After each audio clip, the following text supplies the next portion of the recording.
Welcome back to another episode of Idiosyncratic Fables, a part of Wilderness Fire Productions, where we are cultivating the passion for books, audiobooks, and overall storytelling.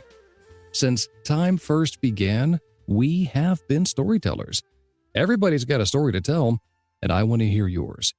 I'm your host, James, and today I am thrilled to welcome Sarah Kisko, a talented audiobook narrator and voiceover artist based in Calgary, Alberta. With a voice described as clear, confident, and captivating, Sarah brings stories to life in ways that keep listeners hooked. Her voice has been enchanting listeners since she was a young girl reading to her auditory-learner father. She turned her passion into a career after her kids kept saying other narrators just weren't as good as Mom. Whether she's voicing gripping fiction or insightful nonfiction, Sarah brings an honest, heartfelt touch to every single project she does, all while walking her Great Danes through the Canadian Rockies with an audiobook in her ears. So what do you say, folks? Let's spark the narrative. Sarah, thank you so much for being on today's show. I'm so delighted to have you here. Oh, it's a real honor to be here. Thank you, James. So let's get right into it. You describe on your website as your voice as clear, confident, and captivating, an honest voice on an incredible journey. What does that tagline mean to you? Oh boy, I guess I've always loved telling stories. Like, that's why I'm here. Right. I think that the voice is such a powerful tool to.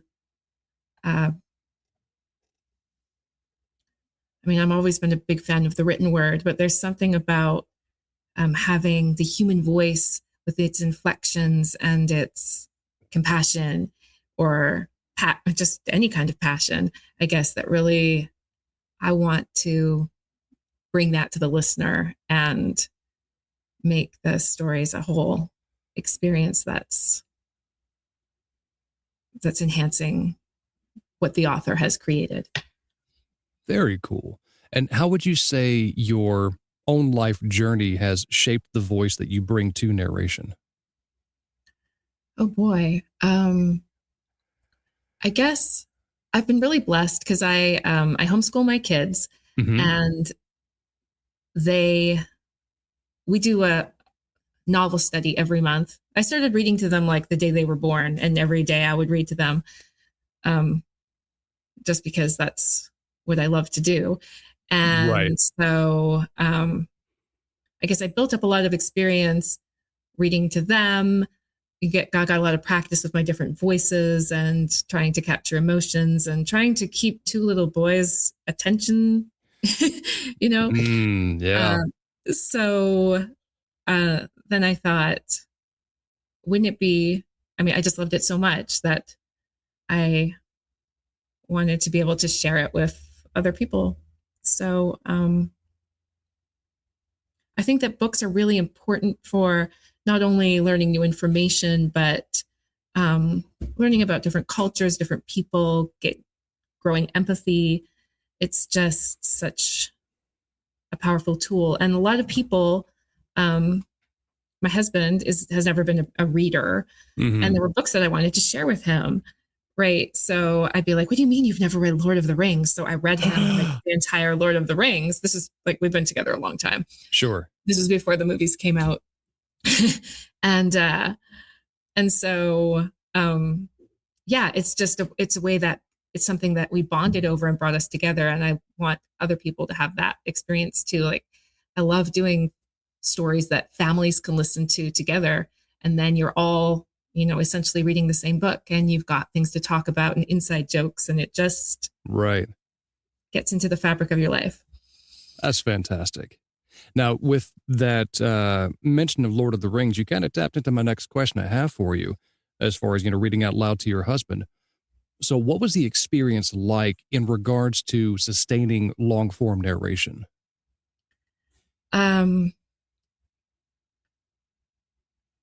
Well, I learned a lot about developing the characters, because you need to know who they are, what they sound like, what their motivations are. And for me, that's the most important sort of thing, is just understanding who, if you know who the characters are, then that carries the rest of the story. Yeah, makes perfect sense to me. Now, many people dream of turning a passion into a career, but you made the jump while homeschooling your kids, like you said. What was the moment that pushed you from family readings and homemade book CDs to pursuing professional audiobook narration full time? I suppose it was that I really needed to do something for myself and to get out of my house, I guess, even though I do it in my house, but just to have the product that I put out there and other people can listen to, and like, I exist. Because I went from, so my career before was I'm a mechanical engineer. And so it was kind of a gigantic shift to go from, working in the office every day and getting all this feedback from everybody, and then coming home and being a mom, which, to be honest, doesn't have a whole lot of positive feedback in the early years, Yeah.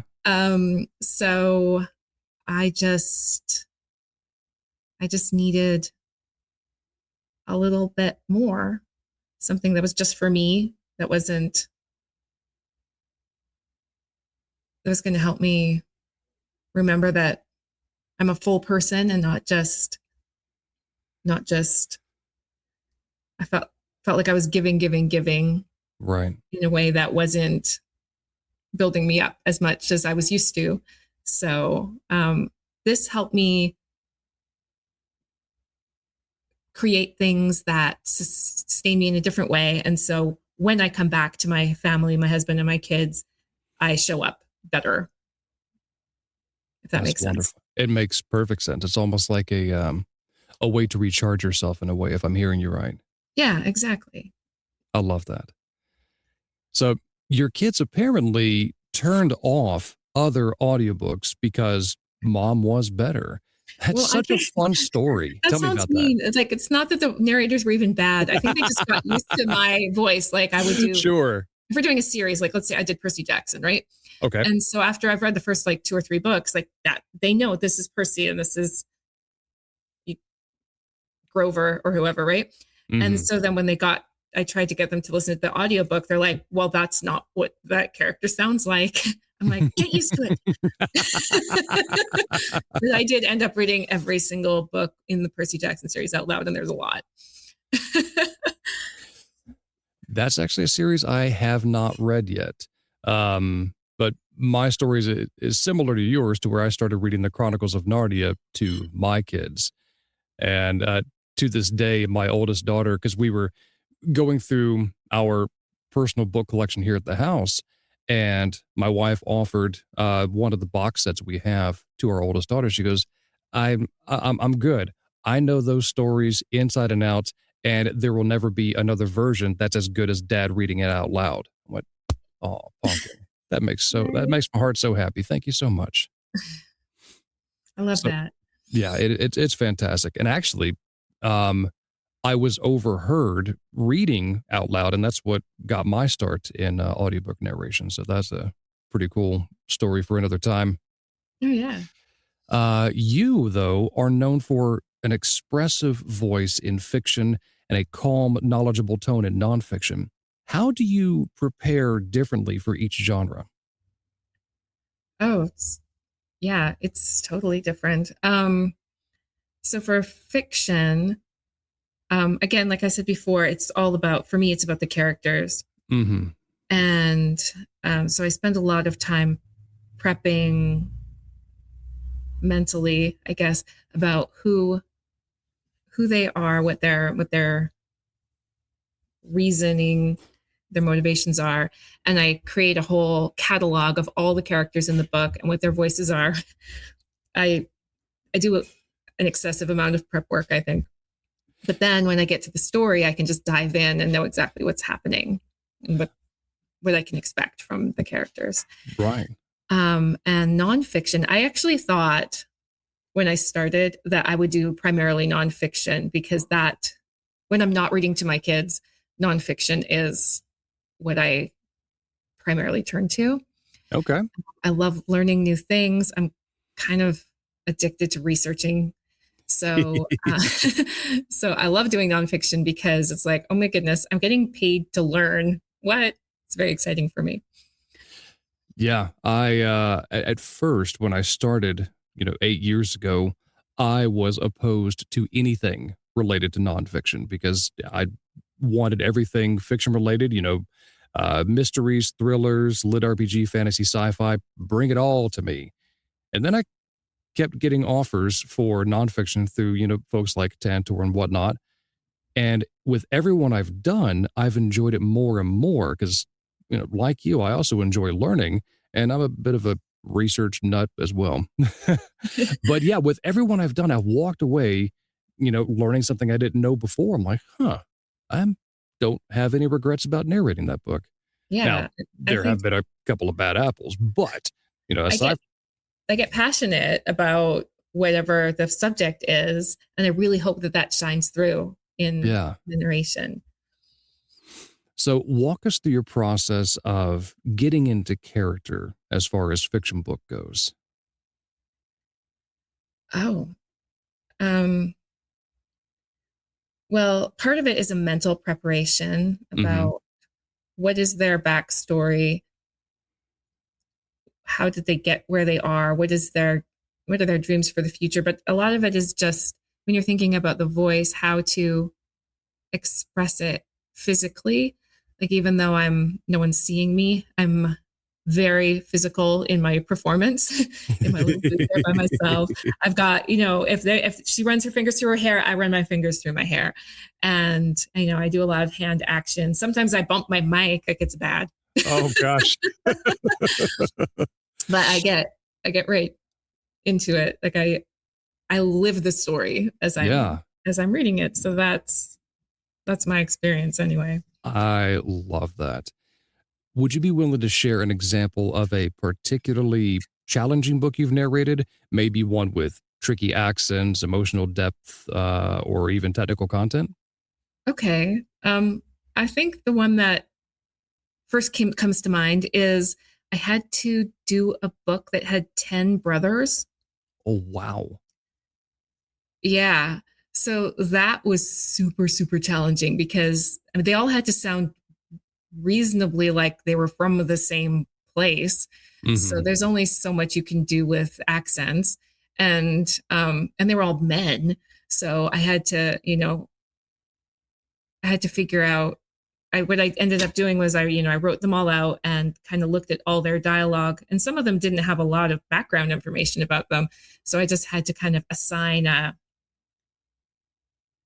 like this is the sporty guy, or this is the shy guy, and this is the nerdy guy, or whatever, and Gotcha. just kind of gave them descriptors so that I would have a quick way to switch into that. Even if their voices weren't different, hopefully just the way that they were speaking and um, their different passions. I tried to get it to come across. Okay. Now, you spend a lot of time listening to audiobooks yourself during long walks with your Great Danes, Titan, and Venom in the Canadian Rockies.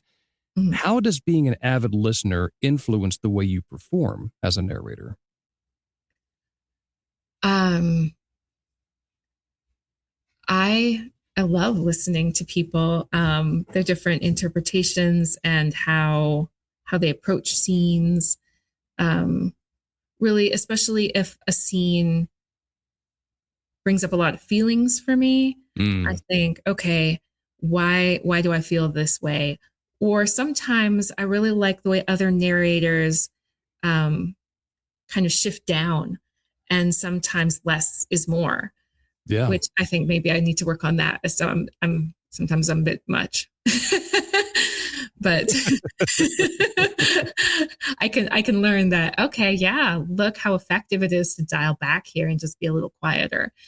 And yeah, every time I listen to an audiobook, I learn something about the performance and something about just the general storytelling. You're always learning from I learn something from every book I Right. hear. That's awesome. So, what's a typical day like for you? How do you balance recording sessions, editing, marketing yourself, as well as family life? Okay, so my husband and I share an office. He works during the day, and he works from home as well. Okay. So we're kind of in and out. We spend a lot of time together during the day, and then after dinner, I go up to the office, and that's my time. So I usually start off trying to. Usually, I have recording is the last thing I do because I do it when my family goes to sleep. So it's really, really quiet in the house. So usually when I come in, I have my files from the day before that I've recorded that I will start editing, listening to. And then when that's done, then I'll do more of the marketing sort of side of things, maybe work on my newsletter or post something on social media. And then I'll get in my booth and do the recordings. Wonderful. So, for aspiring voiceover artists listening in, what practical advice would you give about breaking in, improving their skills, or even avoiding common pitfalls? I don't know. I always just refer everyone to narratorsroadmap.com, which is a totally fantastic resource for anybody who's thinking of getting into it. But I think my best advice would just be to read out loud as much as humanly possible. Yeah. Because you're going to grow in confidence. You're going to, even if you're not recording, if you're just reading to sometimes even when I'm reading my own, just a novel for pleasure, I'll just read parts of it out loud just to see what they sound like.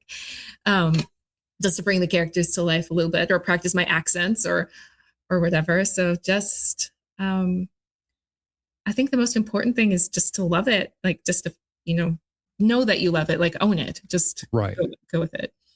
I love that. Now, aside from audiobook narration and the voiceover world, backstage, you mentioned that you also have written a book or two. Is that right?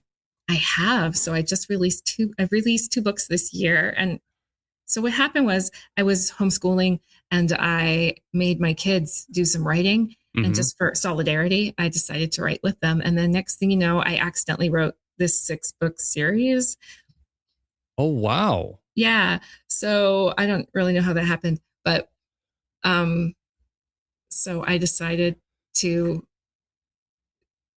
had a friend who was very, very encouraging, and she read it and she said, "Sarah, this is really good.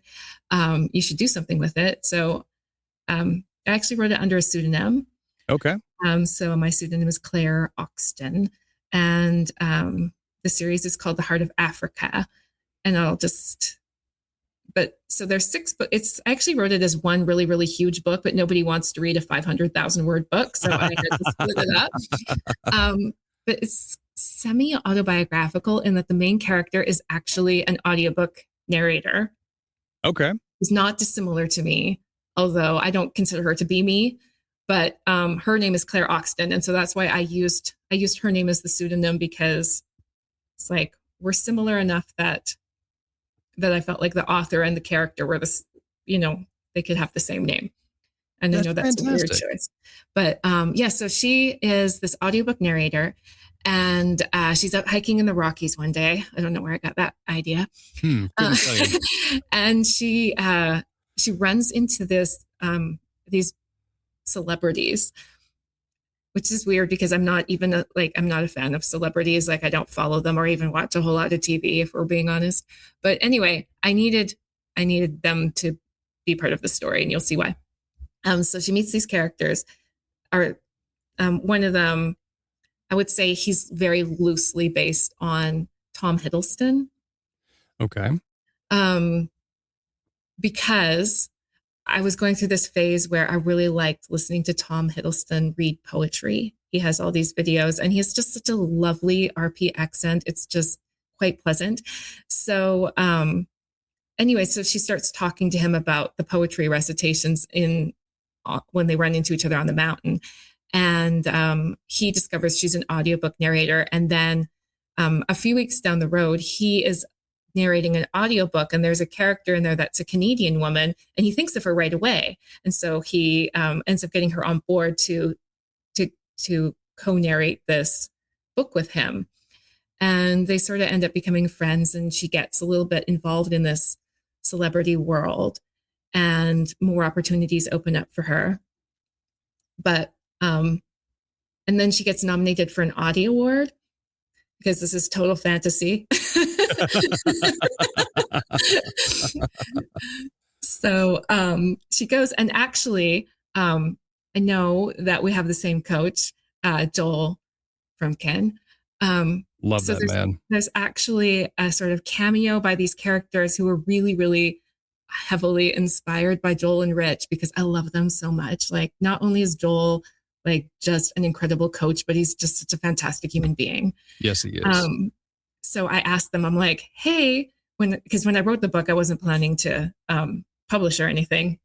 And then I had these characters in there, and I didn't really want to change them. So I contacted Joel and Rich. I was like, hey, is it okay if there's these characters that they aren't you, but like if anyone reads this and they know who you are, they're going to be like, that's Joel and Rich. And they were cool with it. So they show up at the Audies. So that's fun. And then in the second book, it sort of shifts more away from the audiobook world, where, here's another. So she does a podcast also in the first book. And then, so her and these guys have really good chemistry, and they decide that they want to do this documentary series in Africa. So that's what the rest of the series is about, is they go to Africa and they actually visit 25 different countries, which I very heavily researched, and just sort of celebrate a different side of Africa that we normally don't hear about in Western culture. Like, my kids had decided they wanted to learn about Africa for school. And so I started looking at different curriculum, and I'm like, well, this is all very, I want to say, like, white centric, like it's not telling African stories. And so I thought, well, if I'm going to teach my kids about Africa, I want them to hear it from Africans, because what do we know? So I started following all these African vloggers and trying to, I mean, obviously I'm just still a white woman from Canada, but just sort of, I just learned so much about how Africa has developed post-colonial time, in post-colonial times, and how each country has its own story and successes and failures, and and the different ways they've approached everything. And it was just completely fascinating to me that we only hear about, like, in Africa, look, there's famine and war and safaris, and that's basically all we ever hear about, and not about like their vibrant music and like modern music and art, and how, like, they have Comic-Cons. Like, that never even crossed my mind as something, and the way the cities have developed, and like their infrastructure, and how we are learning from each other. Like, I learned that in Kenya, they had a lot of problems with wildlife crossing the highways and getting hit. And so they actually looked to Alberta, where I live, in Banff National Park, where we've developed these bridges and tunnels in wildlife corridors, so that they have a safe way to cross the highways. And I love looking for different ways that we are connected, and that we're, like, I feel like Africa is always presented as like this kind of almost alien landscape, but actually it's not that different. It's just people and beauty, and I make my character do all kinds of crazy things while she's there too. Like, she goes to Victoria Falls and goes bungee jumping, and what fun. She goes to Senegal and drives a race car on this track, and like all kinds of fun things. So,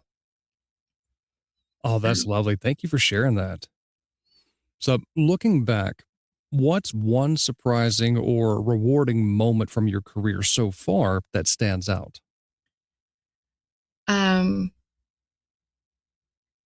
this is not exactly related to audiobooks, but I did somehow just, I don't even know how I landed this commercial for doing Quaker Oats in Oh, cool. Canada.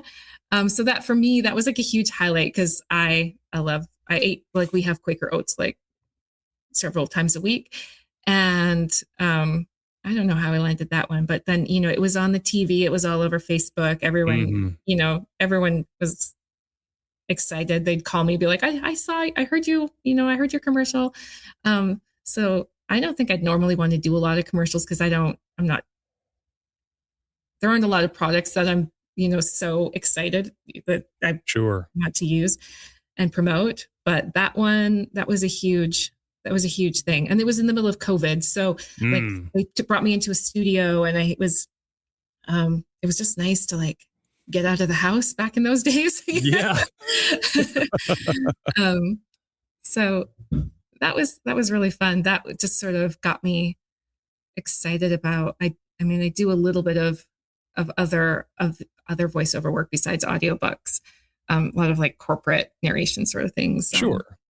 But yeah, that kind of got me really revved up. Very, very cool.